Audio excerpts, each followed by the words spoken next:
उस्मानाबाद जिल्ह्यामध्ये ऐन दुष्काळाच्या झळात 155 पाणीपुरवठा योजना रखडल्या, कोट्यवधींची घोटाळा झाल्याचं उघड, आयबीएन लोकमतचा रिपोर्ट।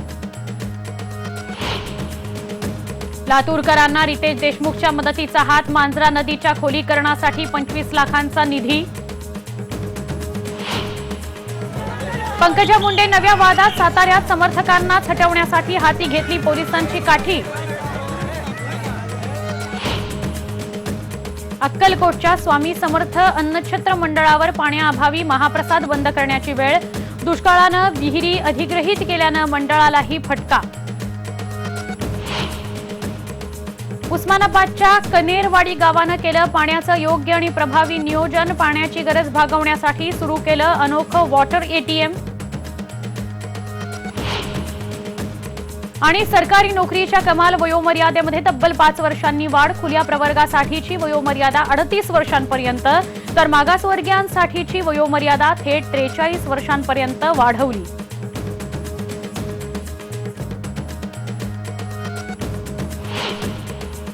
नमस्कार, मी सुवर्णा जोशी, गावाकडच्या बातम्यांमध्ये आपलं स्वागत। लातूरकरांना अभिनेता रितेश देशमुखनं मदतीचा हात दिलाय।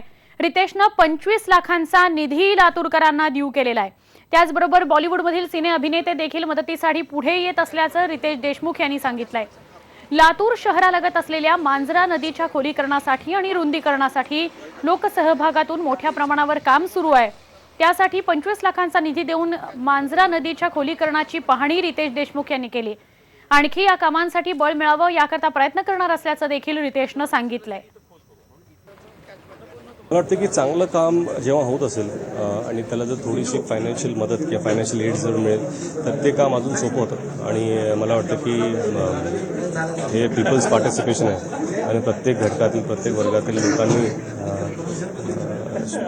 50 रुपये, 100 रुपये, 1000 रुपये असतील किंवा परदेशातून देणगी मिळेल तर ह्या लातूर जलयुक्त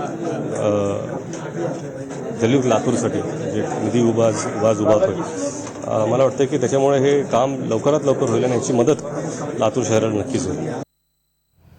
उस्मानाबाद जिल्ह्यातल्या तुळजापूर तालुक्यातलं बोरी धरण सध्या आटत चाललंय। जे काही पाणी शिल्लक आहे तो सगळा मृत साठा आहे।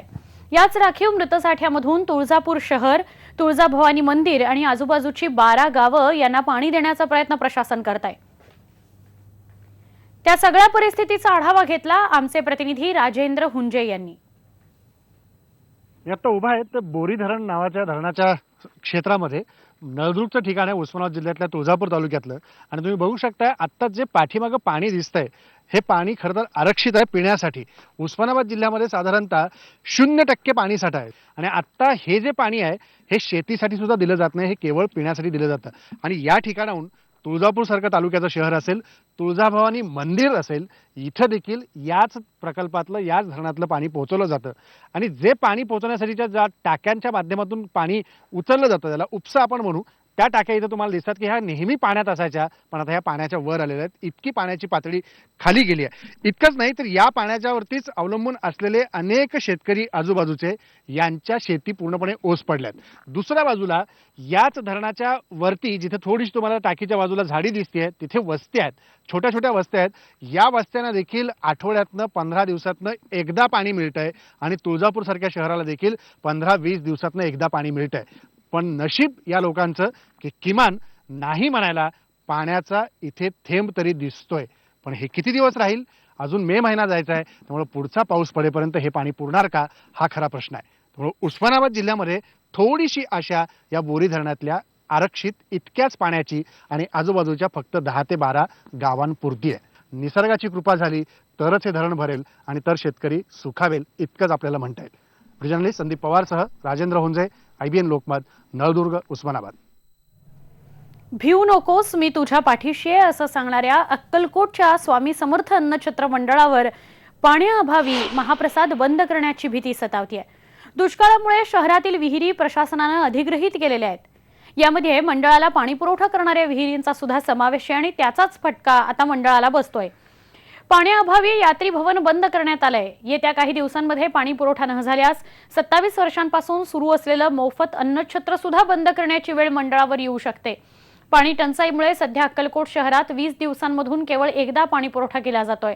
अन्नछत्र मंडळ आणि मंदिर समितीनं शहरापासून 8 किलोमीटर अंतरावरच्या गळारगी या गावामध्ये कोट्यवधी रुपये खर्चून मोठी विहीर बांधली होती। या विहिरीमधून अन्नछत्र मंडळ आणि यात्री निवासासाठी पाणी उपसा केला जात होता। मात्र सरकारनं ही विहीर अधिग्रहित केली आणि अन्नछत्र मंडळाचा पाणी पुरवठा पूर्णपणे बंद केला। एप्रिल महिन्यामध्ये 1 लाख लिटर तर मे महिन्यामध्ये 50,000 लिटर पाणी देण्याचे आदेश प्रांताधिकाऱ्यांनी दिले होते। मात्र आदेश डावलण्यात आल्याचा आरोप अन्नछत्र मंडळाच्या विश्वस्तांनी केला आहे। राहण्याची जी ठिकाणे आहेत, यात्री निवास एक आणि यात्री भवन एक, ती दोन्ही आम्ही ऑलरेडी बंद केलेली आहेत। जिथे भक्तांना आता प्रवेश नाही, कारण वापरण्यास पाणीच नाही आहे। हळूहळू ताट वाट्या यांचा विसर्ग होऊन आम्ही त्याच्याऐवजी पत्रावळ्यावर सुरू केले, कारण ताट घासायला पाणी नाही आता। पण अशीच परिस्थिती अजून काही 4-5 दिवस राहिली तर कदाचित महाप्रसादगृह बंद करावं लागेल। म्हणून शासनाला अशी विनंती आहे की किमान आधी जो अध्यादेश प्रांताधिकाऱ्यांनी काढला होता, किमान दररोज 1 तास जरी पाणी मिळालं तर अन्नछत्राची तहान भागेल, इथल्या भक्तांची तहान भागेल। पहिलं गळोरगे तलावात पीर आहे आपली अन्नछत्र मंडळाची, तिथून पाणी येत होतं, पण ते आता पाणी बंद झाल्यामुळं एकदम म्हणजे आता येणारा सोर्सच बंद झाल्यामुळं आता करणार काय आता, त्यामुळं ते टँकरनं चालू आहे। ते सोर्स बंद झाल्यामुळे एकदम भक्तांची संख्या कमी झाली। पाणी नसल्यामुळे काय करणार, रूम काय भरपूर आहे, रूम एक मागितलं तर आम्ही 4 देऊ म्हणतो, पण पाणी नाही, काय करणार। उस्मानाबाद जिल्ह्यात ऐन दुष्काळाच्या झळांमध्ये 155 पाणी पुरवठा योजना रखडल्याचं समोर आलंय। यामध्ये कोट्यवधींचा घोटाळा झाल्याचा आरोप सुद्धा होतोय। तर पाहुयात उस्मानाबाद जिल्ह्यातल्या पाणी पुरवठ्याचं वास्तव सांगणारा हा स्पेशल रिपोर्ट। उस्मानाबाद जिल्ह्यातल्या लोकांना ऐन दुष्काळात पाण्यासाठी वणवण का भटकावं लागतं याचं कारण तुम्हाला समजलं तर आश्चर्य वाटेल। याचं कारण आहे कागदोपत्री कारभार होऊन वेगवेगळ्या पाणी पुरवठा योजनांना लाखो रुपयांची मंजुरी मिळून देखील या दुष्काळात योजनाच अपूर्ण राहिल्यानं सरकारच्या लालफित शाहीमध्ये जनता होरपळून निघते। आता या प्रकरणाची चौकशी व्हावी अशी मागणी होऊ लागली आहे। जे दोषी आहेत त्यांच्यावर कारवाई करण्याचे आदेश मंत्री महोदयांनी तसं सांगितलं की अहवाल सादर करा सीओला, सीओ ते सादर करतील आणि जर नाही झालं तर आम्ही तीव्र आंदोलन करू। केंद्र सरकारच्या भारत निर्माण कार्यक्रमाअंतर्गत ग्रामीण पुरवठा विभागाच्या वतीनं ही कामं पूर्ण होणं अपेक्षित होतं, पण सद्यस्थितीत ही कामं अर्धवट असल्याचं स्पष्ट दिसतंय। जिल्ह्यात तालुकानिहाय रखडलेल्या योजनांवर नजर टाकली तर समोर येणारी आकडेवारी अशी आहे। भूममध्ये 17 योजना, कळंबमध्ये 25, लोहारामध्ये 10, उस्मानाबादमध्ये 38, परंडामध्ये 10, तुळजापूरमध्ये 31, उमरगामध्ये 19 तर वाशिममध्ये 5 योजना रखडलेल्या आहेत। अशा बंद पडलेल्या योजनांकडे सरकार गांभीर्याने पाहत नाही अशी नागरिकांची तक्रार आहे। 10 लाख रुपये थकबाकी आहे लाईट बिला। 3 खेडी पाणी पुरवठा ज्यावेळेस चालू होता त्यावेळेस 10 लाख रुपये लाईट बिलाची थकबाकी आहे। त्यामुळे हे डिस्ट्रिब्युशन तिथून कनेक्शन लाईट कनेक्शन मिळत नाही। त्यामुळे ही लाईट सध्या आता पाणी नसल्यामुळे बंद आहे, त्याच्या अगोदर ही लाईट म्हणजे लाईटच्या कनेक्शनमुळे ही बंद पडली। आघाडी सरकारच्या काळापासून रखडलेल्या काही पाणी पुरवठा योजना आजही काही अपूर्ण अवस्थेत दिसत आहेत। 155 पाणी पुरवठा योजना उस्मानाबाद जिल्ह्यातल्या बंद आहेत आणि या बंद पडलेल्या योजना केवळ निधी अभावी नाही आहेत, पैसे देऊन बंद आहेत। त्यामुळं लोकांचं पाणी पळवतोय कोण हा खरा प्रश्न आहे। दुष्काळ तेव्हाही होता, दुष्काळ आताही आहे। सरकार कोणाचं चुकलं याचं मात्र मूल्यमापन होण्याची गरज आहे। अशा ग्रामीण पाणी पुरवठा योजनांकरता बऱ्याच शेतकऱ्यांच्या जमिनी अधिग्रहित केल्या गेल्या आहेत, परंतु अजूनही बऱ्याच शेतकऱ्यांना त्याचा मोबदला मिळालेला नाहीये। माझे वडील कैलासाची निवृत्ती बापरेडगी हे मयत झाले जानेवारी गेल्यात 15ला। आतापर्यंत निकाल लागला नाही। जमीन दिली 93ला त्यांच्या ताब्यात, आतापर्यंत निकाल लागला नाही। करतो म्हणून आतापर्यंत रगडत आणले, अद्याप देखील मोबदला मिळाला नाही। कागदोपत्री पाणी पुरवठा योजना उभ्या करून ऐन दुष्काळात जनतेला वणवण भटकायला लावणाऱ्या मुजोर अधिकाऱ्यांवर सरकार कारवाईचा बडगा उगारणार का हे पाहावं लागणार आहे। संदीप पवारसह बालाजी निरफळ आणि राजेंद्र हुंजे, उस्मानाबाद, IBN लोकमत। मराठवाड्यात एकीकडे पाण्यासाठीची वणवण दिसतेय। उस्मानाबाद जिल्ह्यात कनेरवाडी गावात तर पाण्याच्या परिस्थितीचं चित्र काहीसं सुखद आहे। कारण आहे या गावानं केलेलं पाण्याचं योग्य आणि प्रभावी नियोजन। या गावच्या ग्रामपंचायतीनं पाण्याची गरज भागवण्यासाठी अनोखं वॉटर ATMचं मशीन लावलंय, म्हणजे तशी योजना सुरू केलेली आहे आणि ती यशस्वीही करून दाखवलेली आहे। यामुळे गावकऱ्यांना योग्य पाणी पुरवठा होतोय, त्यामुळे गावकरीही समाधानी आहेत। याबाबत सांगतायत आमच्या प्रतिनिधी प्राजक्ता पोळ। मराठवाड्यात पाण्यासाठी मैलोन फिरणाऱ्या, हंडा कळशी घेऊन फिरणाऱ्या महिला आपल्याला बघायला मिळतात। हे असं चित्र मराठवाड्यातलं आहे, परंतु उस्मानाबाद जिल्ह्यातलं एक असं गाव जिथे महिला ज्या आहेत त्या आपल्याला वॉटर ATM द्वारे जे आहे ते पाणी भरताना आपल्याला बघायला मिळतात। हे जे आहे ते उस्मानाबाद जिल्ह्यातलं हे कनेरवाडी गाव आहे। या गावानी वॉटर ATMचा हा प्लॅन केलेला आहे, जिथे पिण्याच्या पाण्याचं जे आहे ते नियोजन करण्यात आलेलं आहे। आपण बघतोय की इथे महिला पाणी भरण्यासाठी वॉटर ATM जे आहे ते घेऊन येतात।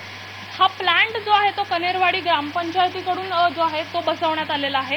आपल्याबरोबर ग्रामविकास समितीचे इकडचे अध्यक्ष आहेत, आपण त्यांच्याशी बोलूया। मला सांगा, हा वॉटर ATMचा जो प्लांट आहे तुमच्या गावाने लावलेला आहे, एकीकडे सगळीकडे मराठवाड्यातलं हे चित्र आहे, विहिरींवरती फिरताना जे आहेत ते लोक दिसतात, पाणी नाहीये। कशा पद्धतीने तुम्ही हे नियोजन केलं पिण्याच्या पाण्याचं? त्याच्यामध्ये असं आहे की पिण्याच्या पाण्याचा त्रास होत होता, त्यासाठी आम्ही असं नियोजन केलं की 24 तास आणि स्वच्छ आणि थंड पाणी गावकऱ्यांना द्यायचं। तर 4 किलोमीटर अंतरावरती एक बोर मारलेला आहे, 4 किलोमीटर पाईपलाईनमधून हे पाणी येतं आणि ज्यावेळी इथं रॉ वॉटर प्लांटमध्ये पाणी येतं तर त्या टँक भरल्या की पाणी ऑटोमॅटिक मोठ्या टँकला पाणी पुरवठ्याच्या टाकीला जातं। तिथनं RO प्लांटमध्ये येतं, पाणी शुद्ध होतं, शुद्ध झाल्यानंतर ते पाणी चिलरमध्ये येतं, चिलरमध्ये पाणी थंड होतं आणि थंड झालेलं पाणी जे आहे ते ATM मशीनकडे येतं। ATM मशीनमध्ये पाणी आल्यानंतर 24 आवर्स म्हणजे 24 तास ही सेवा चालू असते। ज्यावेळी कुणीही महिला एखादा ते पाण्याचा जार आणि कार्ड घेऊन येईल, तर कुठल्याही वेळेला रात्री असेल दिवसा असेल त्याने ते कार्ड येऊन स्वाईप केलं की बरोबर 20 लिटर पाणी त्या जारमध्ये पडतं आणि त्याचं जे दर आहे तो 30 पैसे प्रति लिटर या दराने हे फिल्टर आणि थंड पाणी आम्ही गावकऱ्यांना देतो। पिण्याच्या पाण्यासाठी वॉटर ATMचा उपयोग करून एक वेगळं नियोजन करण्यात आलंय। Video journalist Sudhir जाधवसह Prajakta Pol, IBN Lokmat, Osmanabad. एक छोटासा ब्रेक घेणार आहोत आणि ब्रेक नंतर अजून काही बातम्यांकडे वळूया। पहा फक्त IBN लोकमत।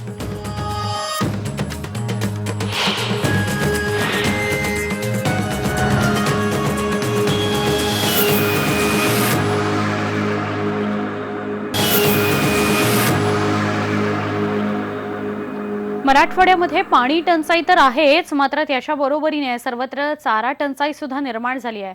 मात्र संपूर्ण मराठवाड्यात केवळ 3 जिल्ह्यात चारा छावण्या सुरू करण्यात आल्या आहेत, त्यामुळे इतर जिल्ह्यांमध्ये शेतकऱ्यांनी चारा टंचाईला कसं तोंड द्यायचं हा प्रश्न त्यांच्यासमोर आवाजून उभा आहे। परभणी जिल्ह्यामध्ये गंगाखेड तालुक्यातल्या मसला इथं कालिदास शिंदे यांनी स्वखर्चातून चारा छावणी सुरू केली। गेल्या 5 महिन्यांपासून ते ही छावणी सांभाळत आहेत। परभणीच नाही तर इतर अनेक जिल्ह्यांमधून शेतकऱ्यांनी या ठिकाणी आपली जनावरं आणून सोडलेली आहेत। छावणीत तब्बल 125 जनावरं राहत आहेत, परंतु आता शिंदे यांच्याकडील चाराही संपलाय, त्यामुळे आता या जनावरांना कसं जगवायचं असा प्रश्न त्यांच्यासमोर पडलाय। तहसीलदार, जिल्हाधिकारी यांच्याकडे चारा छावणी अथवा चारा उपलब्ध करून देण्याची मागणी त्यांनी केली आहे, मात्र त्याचा उपयोग न झाल्यानं जनावरांसाठी चारा नाही तर विष तरी द्या अशी मागणी या शेतकऱ्यांनी केली आहे। नेमक्या या परिस्थितीबद्दल अधिक सांगतायत आमचे प्रतिनिधी पंकज क्षीरसागर। दुष्काळात मागेल त्याला शेततळं, मजुरांच्या हाताला काम, प्यायला पाणी आणि जनावरांना चारा उपलब्ध करून देण्याच्या घोषणा आजही सुरूच आहेत, परंतु प्रत्यक्षात मात्र चित्र काही औरच आहे। पिण्याच्या पाण्यासाठी आज मरण्याची वेळ आलेली आहे। मजुरांच्या हाताला काम नाहीये आणि सगळ्यात महत्त्वाचं म्हणजे जनावरांना खाण्यासाठी चारा उपलब्ध नाहीये। लातूर, बीड, उस्मानाबाद 3 जिल्हे सोडले तर मराठवाड्यात दुसरीकडे कुठेही चारा छावणी नाहीये। परभणीमधल्या कालिदास शिंदे यांनी स्वतःच्या खर्चाने चारा छावणी सुरू करून 125 जनावरं या ठिकाणी चारा आणि पाण्याची सोय केली खरी, परंतु आज ते चारा संपत आलाय तरी सुद्धा जिल्हा प्रशासनाकडून चारा छावण्यांच्या बाबतीत कुठल्याही प्रकारची हालचाल मात्र करण्यात आलेली नाहीये। त्यामुळे आता तरी जिल्ह्यातील जनावरांसाठी चारा छावण्या सुरू करण्याच्या हालचाली प्रशासनाकडून केल्या जाव्यात अशी मागणी होत असली तरी राज्य शासन आणि जिल्हा प्रशासन या चारा छावण्या सुरू करणार काय हाच मोठा प्रश्न आहे। व्हिडिओ जर्नलिस्ट गणेश चोपडेसह पंकज क्षीरसागर, IBN लोकमत, परभणी। एका उन्हाळ्यामध्ये ऐन उन्हाळ्यामध्ये धुळे शहराला पाणी पुरवठा करणारी जलवाहिनी जी आहे तिला तडा गेलाय. शहराला तब्बल 6 दिवसांनी त्यामुळेच पाणी पुरवठा होतोय.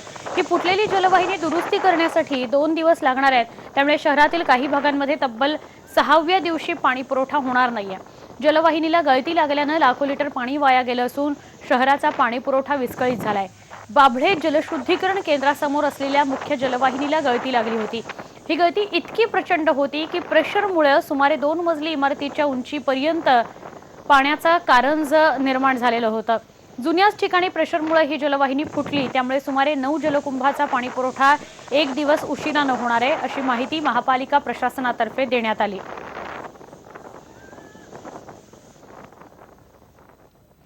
जलसंधारणाची पाहणी करताना सेल्फी काढल्यानंतर वादाच्या भोवऱ्यात सापडलेल्या मंत्री पंकजा मुंडे यांचा आणखीन एक नवीन प्रकार समोर आलाय.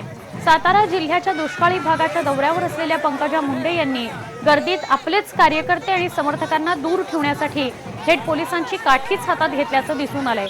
विशेष म्हणजे यावेळी अनेक पोलीस संरक्षणासाठी तैनात होते, तरी पंकजा मुंडे यांनी पोलिसांची काठी हातात घेऊन समर्थक आणि कार्यकर्ते यांना दूर ठेवण्याचा प्रयत्न केला. तर त्यांनी साताऱ्यात बोलताना सेल्फीवरून झालेल्या टीकेवर उत्तर दिलं. पंकजांच्या सेल्फीवर टीका करणाऱ्यांवर सदाभाऊ खोत यांनी टीका केली आहे. एसी बंद करून किमान सेल्फीसाठी तरी दुष्काळी भागात या, मग कळेल उन्हाच्या झळा काय असतात, असं सदाभाऊ खोत म्हणाले. माझ्यावर आरोप करणं म्हणजे यांच्या पक्षात यांची टाईट होते कॉलर म्हणून हे लोक माझ्यावर आरोप करतात. एका मुलीला, सगळे माझ्या बापाच्या वयाचे असतील हे सगळे नीट, एका मुलीला एवढी धास्ती घ्यावी, तिला एवढं घेरावं, रोज एक आरोप. फोटो काढला म्हणून 2 दिवस माझ्यावर आरोप. काय फोटो काढला मी? माझ्या गरीब जनतेला डोळ्यात पाणी येणे, लोक गळ्यामध्ये आत्महत्या करायले, पाणी बघून आनंद झाला आणि त्याचं एवढं तुम्हाला तरी वाटतंय का त्याचा काय माझ्या फोटोचा अर्थाचा अनर्थ होईल? सेल्फीचे तर चर्चा मोठी झाली. मी म्हणेल की सेल्फी काढली ती बाबा तिथल्या झालेल्या कामाची काढली आणि टीका करणारे मात्र एसी मध्ये बसून राहिलेले आहेत. मी या टीकाकारांना सांगेन, निदान सेल्फी काढायसाठी तरी दुष्काळ भागामध्ये या, मग तुम्हाला कळेल उन्हाच्या झळा काय असतात. पुन्हा एक ब्रेक, पहा फक्त IBN लोकमत.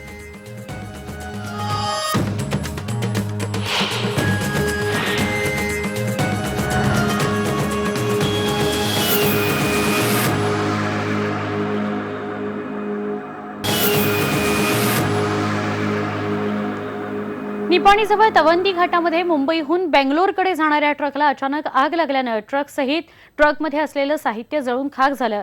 अतुल रोडलाईन्स या कंपनीचा ट्रक मुंबईहून बेंगलोरकडे स्टेशनरी आणि कटलरी साहित्य घेऊन चाललेला होता. या घटनेमध्ये सुमारे 40 लाखांचं नुकसान झाल्याचा अंदाज आहे. दुपारी ट्रक तवंदी घाटात येताच अचानकपणे ट्रकला आग लागली. आग दिसताच ट्रक चालकाने गाडीतून खाली उडी मारली. त्यामुळे कोणतीही जीवितहानी झाली नाही. मात्र घटनेची माहिती मिळताच घटनास्थळी संकेश्वर आणि निपाणी इथल्या अग्निशमन दलाने धाव घेऊन आग आटोक्यात आणली.